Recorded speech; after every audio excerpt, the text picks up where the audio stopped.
el riesgo de desarrollar de nuevo insuficiencia cardíaca es aproximadamente de 2,5 veces. Y esto realmente es un tema relevante y veréis por qué lo traigo a colación, puesto que el TECOS realmente nos ha aportado información muy interesante en este sentido. Esta es un poco la agenda de mi reunión. O sea, en primer lugar, voy a hablar de la relación entre la mejora del control metabólico y, y los eventos cardiovasculares. Quiero centrarme después también en hablar de lo que yo he llamado luces y sombras en relación a los inhibidores de DPP-4, sobre todo en relación a la publicación en el año 2013 del estudio SABOR-TIMI53 y del Examine. Después me centraré fundamentalmente en los resultados del TECOS y finalmente, muy breve, discutiré, en mi opinión, cuál es el impacto del TECOS en la práctica clínica. Como todos sabéis, desde el estudio UKPDS, que fue un estudio realizado en pacientes con diabetes tipo 2 de reciente diagnóstico, sabemos que reduciendo la hemoglobina glicosilada conseguimos reducir claramente las complicaciones microvasculares, de manera que se estima que por cada reducción de un 1% en la hemoglobina glicosilada conseguimos reducir hasta un 37%, el riesgo de enfermedad microvascular. Un análisis epidemiológico de los datos también sugiere que efectivamente reduciendo la hemoglobina glicosilada también reducimos en un 14% el infarto de miocardio. Sin embargo, este dato no pudo probarse en el estudio de intervención, de manera que sabemos, al menos sabíamos hasta el momento, que las intervenciones focalizadas en la reducción de la hemoglobina glicosilada habían reducido tan solo las complicaciones microvasculares. Aquí traigo en este diagrama, diferentes estudios que han intentado evaluar el impacto del tratamiento intensivo de la glucemia en la reducción de las complicaciones microvasculares y macrovasculares. Y como podéis ver, no voy a ir con detalle a cada estudio, realmente la reducción de las complicaciones microvasculares con el control metabólico es muy consistente. Sin embargo, es controvertido el efecto, como se puede ver aquí, sobre la reducción de las complicaciones macrovasculares y la mortalidad. De hecho, tan solo en el estudio UKPDS, en la prolongación, pudo demostrarse que efectivamente cuando realmente los pacientes que fueron tratados de forma intensiva son, seguidos durante un tiempo, en total no inferior a 20 años, podemos observar que efectivamente, además de los beneficios microvasculares que pudieron ser confirmados posteriormente, también existe un beneficio en la reducción tanto de la enfermedad macrovascular, es decir, la enfermedad cardiovascular y la mortalidad, de manera que disminuyendo la hemoglobina glicosilada podemos prevenir la enfermedad macrovascular, pero solamente si tratamos a los pacientes precozmente. Todos conocéis, o por lo menos muchos de vosotros conocéis, como Steve Nissen de Cleveland, un cardiólogo muy afamado en Estados Unidos, presentó en el año 2007 este estudio, el efecto de la rosiglitazona sobre el riesgo de infarto de miocardio y mortalidad por todas las causas, que realmente cambió muchísimo, nuestra percepción acerca de la seguridad de los fármacos para el tratamiento de la diabetes y en particular el de la rosiglitazona. Nissen y Volsky publicaron este metaanálisis de 42 estudios en el cual sugerían que, rosiglitazona aumentaba el riesgo de infarto de miocardio en un 43% y había una tendencia, aunque no significativa, también en un aumento de la mortalidad por todas las causas. Esto motivó realmente que la FDA, es decir, la Federal Drug Administration, que es como la agencia del medicamento español, pero en Estados Unidos, reconsiderara realmente los requisitos que debían solicitarse a los fármacos orales, antes de su comercialización. De manera que un año más tarde, en julio de 2008, realmente la FDA publicó una guía para toda la industria farmacéutica y para todos aquellos, compañías que quisieran promocionar, nuevos fármacos antidiabéticos orales, que, como veis, básicamente tienen en consideración aspectos que hasta ahora no habían sido tenidos en cuenta.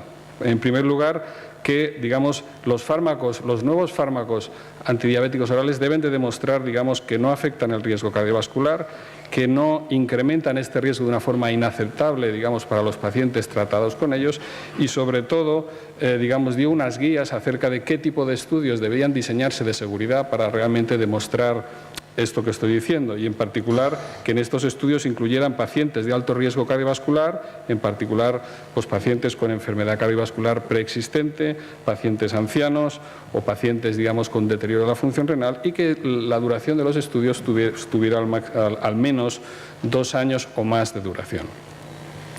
Realmente lo que se pretende es que estos estudios de seguridad sean capaces de demostrar que el riesgo, digamos, estimado o la relación de riesgo estimada de sufrir un evento cardiovascular con un fármaco no supera lo que se llama el límite superior del intervalo de confianza del 95%, no supiera el riesgo de 1.3. De manera que la mejor de las situaciones es aquella en la que o bien, digamos, los fármacos demuestran no inferioridad respecto a placebo en cuanto a la seguridad cardiovascular, o bien, digamos, los fármacos demuestran superioridad. Bien, vamos a pasar ahora un poco desde este punto de vista a analizar qué sabemos de PP4 y también lo que yo he dicho, las luces y las sombras en relación a los 2 estudios que se publicaron en el año 2013. El primero de ellos es el SABOR-TIMI. Como sabéis, este es un estudio de seguridad siguiendo las normas que previamente he comentado de la FDA, en el cual realmente lo que se evaluó fue la seguridad de la saxagliptina en pacientes que tenían enfermedad cardiovascular previa o que tenían alto riesgo cardiovascular. La duración del estudio fue de 2,1 años y, como podéis observar aquí en las curvas, en la curva que tenéis a la izquierda de vuestra imagen, efectivamente se pudo demostrar, digamos, no inferioridad. Las curvas discurren en paralelo, pero saxagliptina, digamos, no demostró superioridad respecto a placebo. Aquí tenéis que con saxagliptina el número de eventos recogidos fueron de 7,3%, mientras que con placebo del 7,2%. Un análisis de variables secundarias, como tenéis aquí a la derecha, que incluía los componentes de la variable principal más algunos otros más, demostró, digamos, los mismos resultados. Es decir, que de alguna manera el estudio demostró, digamos, el objetivo principal, y era que saxagliptina, al menos en términos de su impacto sobre las variables cardiovasculares, era segura. Lo mismo ocurrió con alogliptina. En este caso eran pacientes, digamos, que habían sufrido un evento, digamos, coronario en los últimos 3 meses, o sea que en el fondo respecto a la población previa era una población de más alto riesgo, a los que se aleatorizó un tratamiento con alogliptina o placebo. Y de nuevo podéis ver en la parte izquierda de la imagen que efectivamente, aquí lo tenéis aumentado, las curvas discurren juntas, por lo tanto alogliptina fue no inferior frente a placebo y por lo tanto segura en la variable principal. Y también aquí podéis observar, digamos, como variable secundaria en el tiempo de muerte, digamos, por causas cardiovasculares, que efectivamente alogliptina, digamos, pudo demostrar no inferioridad, pero no se asoció, digamos, con mayor muertes por causas cardiovasculares. Sin embargo, digamos, el análisis de algunas variables secundarias puso, digamos, sombras sobre este grupo farmacológico. Estamos hablando de septiembre del 2013, ambos estudios fueron presentados en el Congreso del EASD en Barcelona. Y podéis observar cómo, en concreto en el estudio SABOR-TIMI, hubo un aumento en los ingresos por insuficiencia cardíaca del 27%, y con alogliptina, si bien no hubo diferencias significativas, numéricamente sí que hubo un aumento en los eventos de ingresos por insuficiencia cardíaca en el grupo de alogliptina versus placebo. Lógicamente, podéis imaginaros cómo desde finales del 2013 hasta la presentación del estudio TECOS, que comentaré después, realmente hubo un gran revuelo acerca de la seguridad, sobre todo en cuanto a insuficiencia cardíaca de los inhibidores de PP4 frente a otros grupos terapéuticos. Aquí tenéis un resumen de las características de la población incluida en ambos estudios. Simplemente observar cómo, efectivamente, he comentado el Hexaman y el SABOR-TIMI, el sitagliptina en el TECOS, realmente aquí, a diferencia del SABOR-TIMI, incluyó pacientes de más alto riesgo, pacientes con enfermedad cardiovascular preexistente, pero no pacientes de un riesgo, digamos, incluso mayor, como los incluidos en el Hexaman.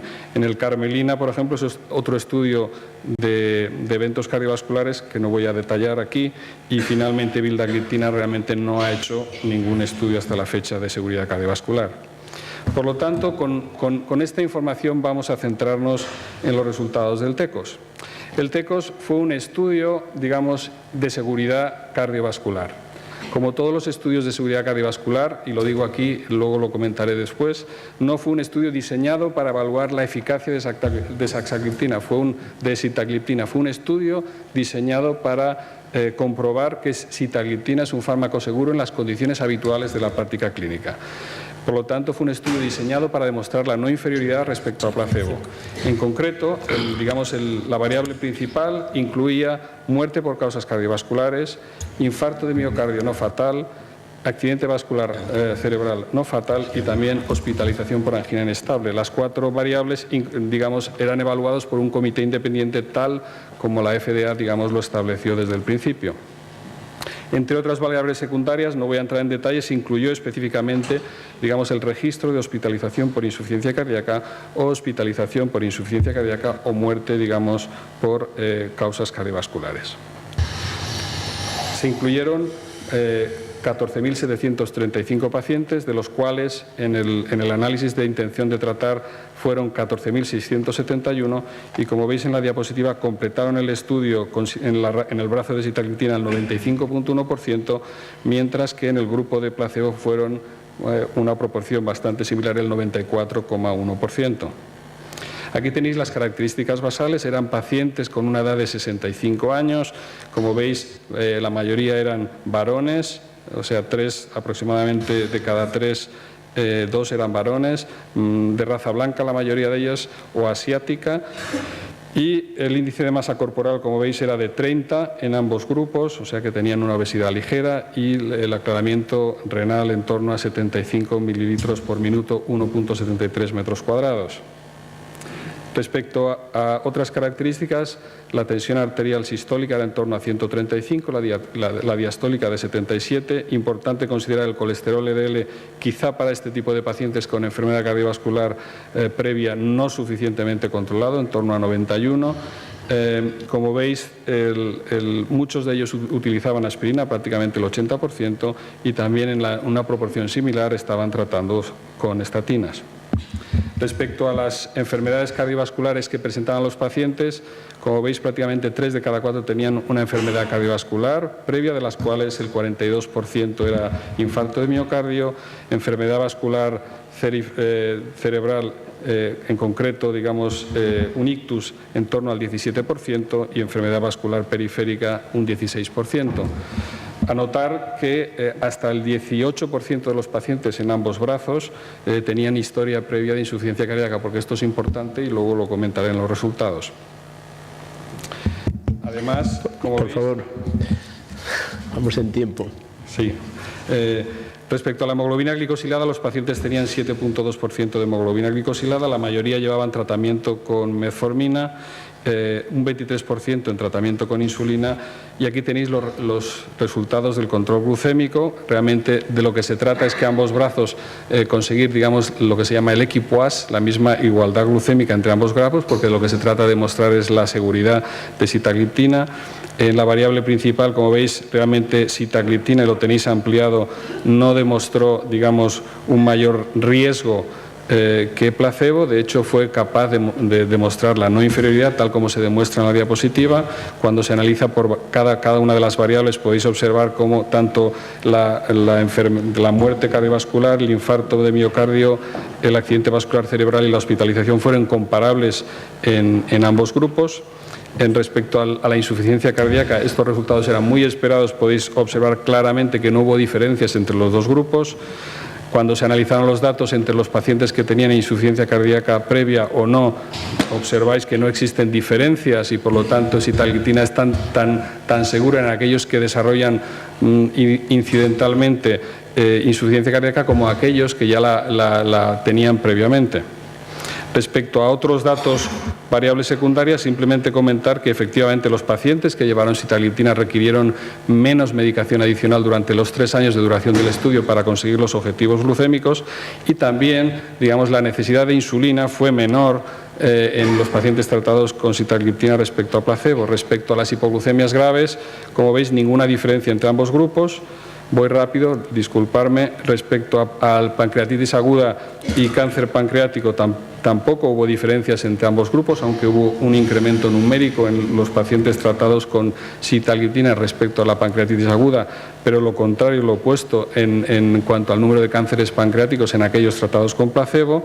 Y, por lo tanto, y resumiendo, sitagliptina, digamos, fue capaz de demostrar, digamos, el endpoint primario respecto a que, añadido, digamos, en el tratamiento habitual a pacientes con diabéticos tipo 2, es un fármaco seguro, no aumenta, digamos, la mortalidad por todas las causas, tampoco la mortalidad cardiovascular y no cardiovascular, tampoco hubo diferencia respecto a las hospitalizaciones por insuficiencia cardíaca, no aumenta el riesgo de hipoglucemias graves.